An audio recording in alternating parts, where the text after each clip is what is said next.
Welcome into the Ravens Rundown, powered by Chat Sports. Tyler Jones here with you. So glad to have you with us. It is time for another award-winning mailbag. You have questions, you're in luck. I have answers, and we will get to all of those in just a few moments from right now. You may be wondering, well, how do I get involved in the mailbag show? Well, it's pretty simple. If you are subscribed to the channel, then you can submit questions to us on our community tab, and we'll answer them here on the mailbag that we do from time to time on the channel.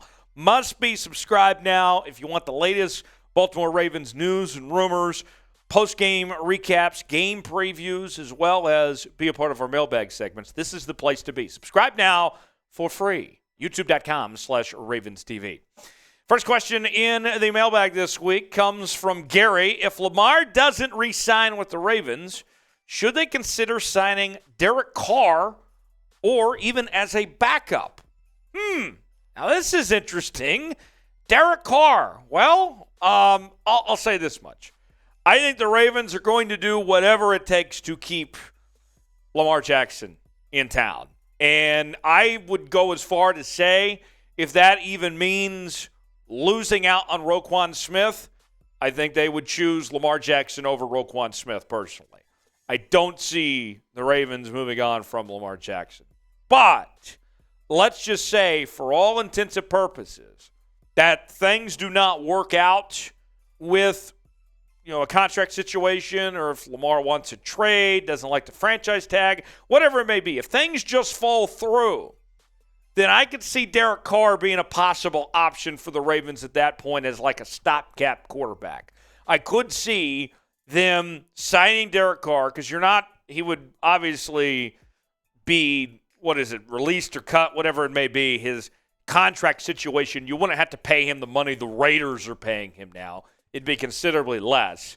And so at that point, as a stopgap quarterback, and then if you like a quarterback in the draft, you could then draft and sit behind Derek Carr. That could be a possibility, but I still think that's a long ways down the road. I think you're going to do whatever it takes to keep Lamar Jackson. As far as the backup goes, look, I'm not a huge Derek Carr fan, to be honest. But what I would say is that Derek Carr is just good enough that I don't think he'll be a backup next year.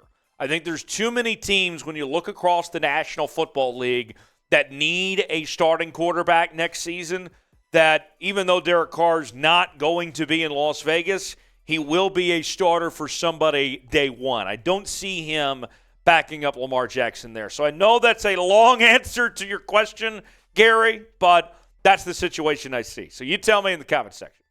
Should the Ravens sign Derek Carr this offseason? Let me know in the comment section.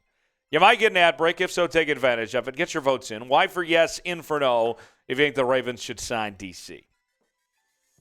Kim wants to know, when will Lamar Jackson return to the field? Well, that's the million-dollar question. We're all kind of just waiting on at this point in time. And, we saw, it sounded like that the Ravens, remember the report from Adam Schefter a couple weeks ago, were optimistic they were going to have him back, and now that just hasn't been the case at this point. So we're all kind of just waiting here. And, I think ideally you would like to have him back before the playoffs. If he is healthy and he's ready to go, then you throw him out there if he can play. But if not, then you bring him back out for that first round of the playoffs. And I look at it this way, okay?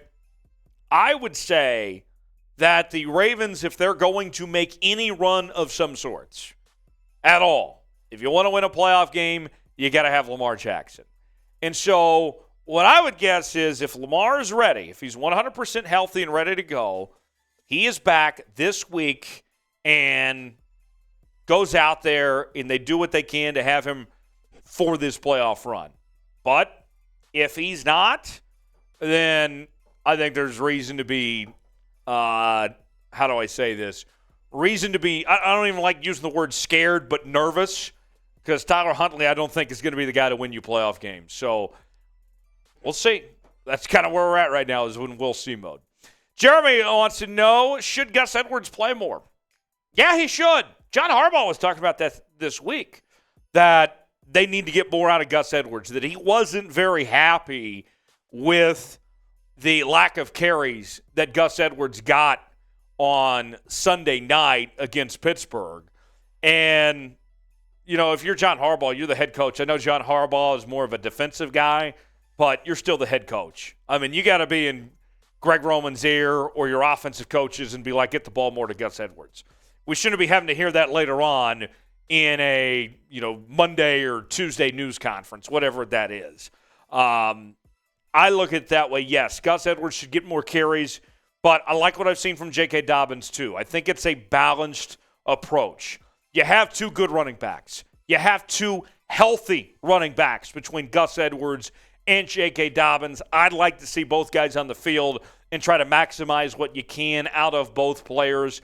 And the more you can rotate them, the more you can keep them both fresh. So, yes, Gus Edwards should play more, but I don't think it means that you should take J.K. Dobbins out a whole lot either. I think you have to find that happy medium where they both can get theirs and stay fresh as far as I'm concerned, if that makes sense. Thanks for the question, Jeremy. So, be honest with me. Get in the comment section. True or false? Gus Edwards should play more. Type T for true. Type F for false. Let me know in the comments section. Be honest. Should Gus Edwards play more or not? T for true, F for false. Let me know in the comments section below.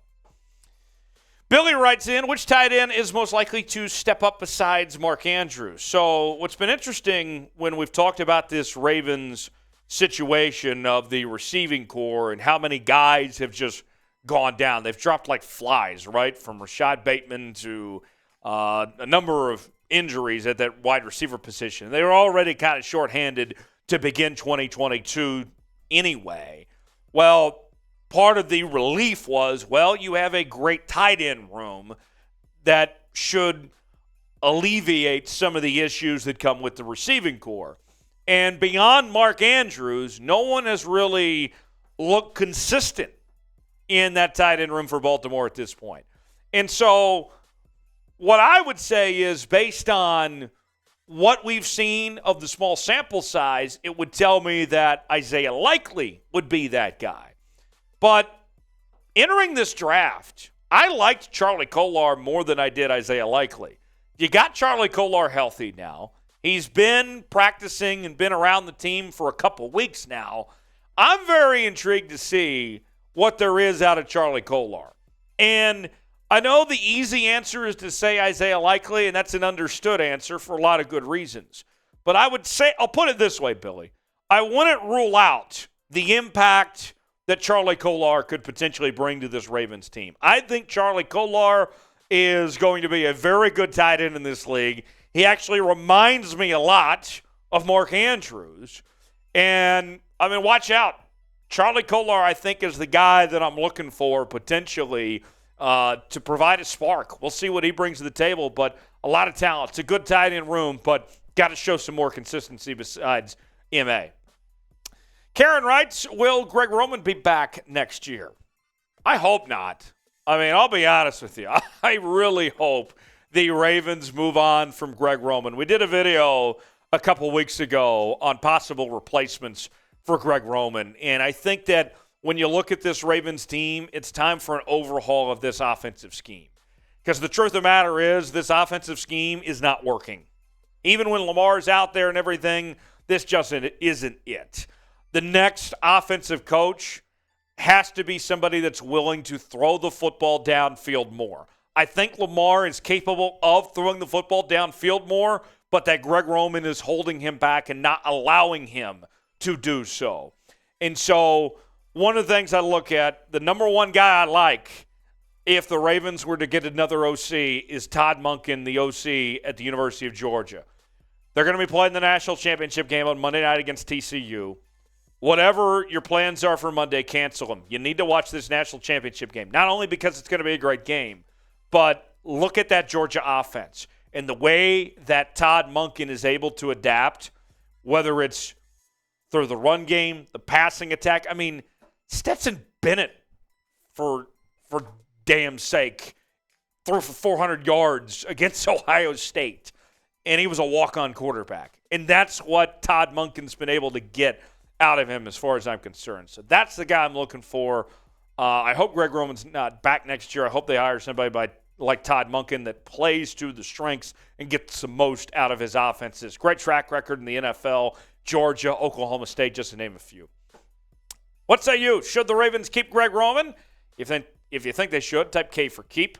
If not, type D for dump. Dump. That's my vote. D for dump. What's your vote? Let me know in the comment section. K for keep, D for dump. As always, you can interact with me on the socials, Twitter, Instagram, Facebook at Tyler Jones Live. And I'll see you next time right here on the Ravens Rundown. Have a great day.